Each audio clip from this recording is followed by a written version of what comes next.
Actually, it's Zhang Zongchang, the Dogmeat general. I don't know how to pronounce this correctly. This is also a bit of Samonella dichotomy.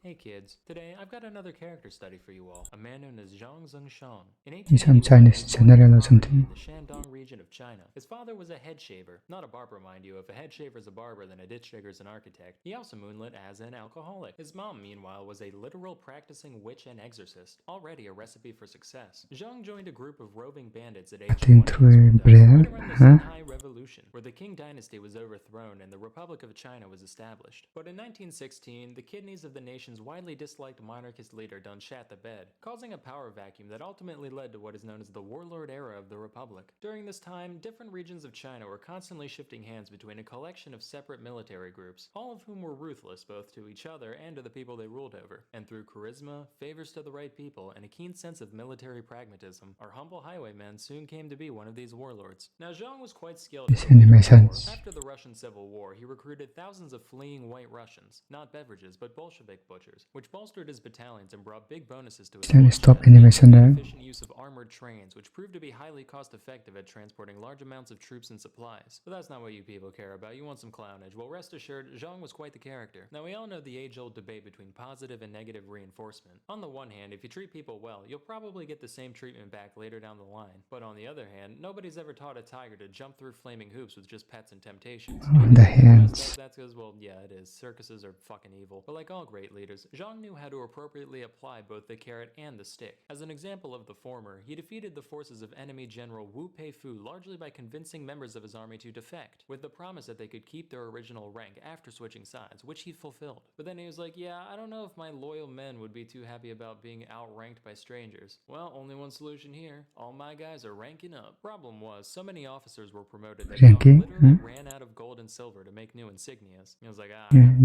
some money for that. Look down, hey, wait a minute. And had the rest of the emblems made out of the colorful foil found in cigarette packages. It said that during the promotion ceremony, people would look down and notice their little star already had a rip in it before the event was even over. But hey, there's still a colonel or poobah or whatever now, they can't complain. On another occasion, he proudly announced that he would either win an upcoming battle or return home in his coffin. And though Zhang was many things, he was not a liar. So after he ended up retreating, his men paraded him through the streets in a casket while he waved and sheafed on a cigar. So you're probably wondering why they called him the Dogmeat General. At this point, my head was swimming with lurid fantasies about him eating dog flesh or wearing dog flesh or eating dog flesh. Turns out, nah, he was just real into pai gao, of which the act of playing was really referred to as eating dog meat. And also because he ate dogs. He was also sometimes jokingly referred to as the three don't knows, since he didn't know how much money he had, how many concubines he had, or how many men were in his army. Well, funny, there was some truth to the nickname, which did sometimes cause issues. Some were minor. For one, he had a lot of trouble remembering the names of the 30 to 50 women of all nationalities in his harem, but he got around this by just assigning them numbers. Doesn't work well with names.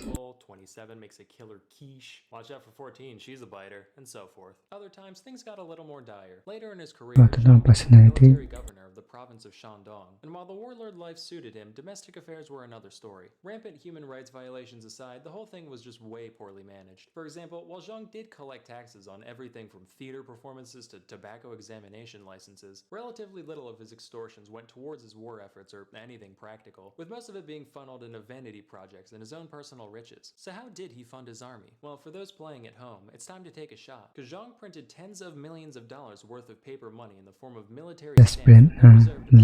Obviously, massive inflation ensued, but Zhang just said no, insisted the stamps had a 1-to-1 conversion with real money, and continued paying his men at the same rate. Fortunately for them, the invisible hand of the market is no match for the very visible fist of the soldier, because they just kick old merchant ladies' asses till they accepted the currency at face value. But unfortunately, kicking old ladies' asses doesn't solve everything. In the summer of 1927, Shandong was hit with a famine caused primarily by drought. At the time, many people prayed to Zhang Xian, a folk deity, in an attempt to bring rain to these crusty lands. But Zhang Zongchang, he don't get on his knees for nobody. He walked right up to the statue in Xian's temple, starts bitch-slapping it, tells it to go fornicate with its sister, and then has his artillery crew fire shells straight into the sky for hours on end to show that god who he's dealing with. Sources differ on when the next rain was, but it did eventually rain, so in the end, Zongchang got the last laugh. Speaking of which, our boy was also a renowned poet. Here's a The sky god is also named Zhang. Why does he make life hard for me? If it doesn't rain in 3 days, I'll demolish your temple. Then I'll have cannons bombard your mom. Truly prophetic. He's got a few other good ones too. Let me just dim the lights real quick. Yeah.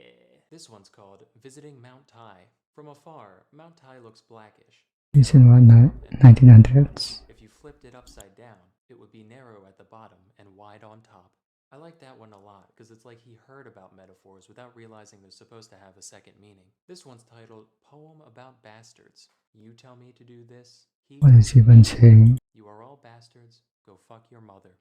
Poignant. But unlike most poets besides E.E. Cummings and Emily Dickinson, Zhang was quite well endowed. He was often referred to as General 86, as when Zhang Jr. stood up straight, he could reportedly reach the length of 86 Mexican silver dollars stacked atop one another. Given a thickness of 2.4 millimeters, this would put him at around 20.6 literally, centimeters or 8.1 inches. That's especially impressive given that he was likely malnourished during puberty due to both poverty and the 1896 famine. You racists. I thought of a few other jokes about this, but I couldn't fit them in the narrative, so I'll just rattle them off. Should have been called the horse meat general. When he got out of the pool, he was General 12. This one just says Dong Hung Dong. You get the point. But all great things must eventually come to an end. After suffering a series of defeats at the hands of his enemies and a subsequent failed rebellion against a quickly reunifying China, Zhang was forced to run away in 1928, bringing his mom with him to Beppu, Japan. His time here was relatively uneventful, except for when he shot a former prince in the back for trying it on with one of his concubines. In court, he said the gun just happened to go off while he was pointing it at the center of the guy's Okay, head. just happened to, huh?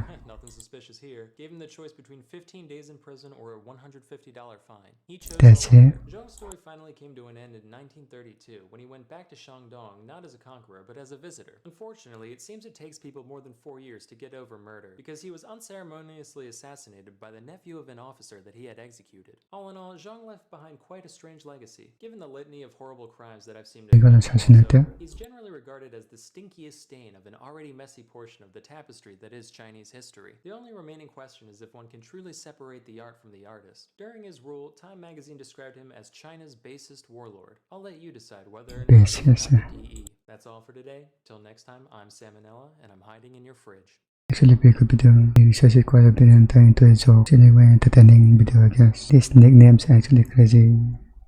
Dogmeat General 72 Cannon, the 3 toners, and he died in AS-50. I guess it's pretty normal at the time, huh? It's the 1930s, so don't have the kind of infections and all. They haven't well treated yet, so.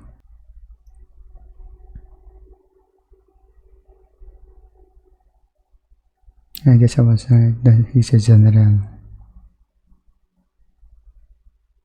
I guess I would end the video there for now in this video.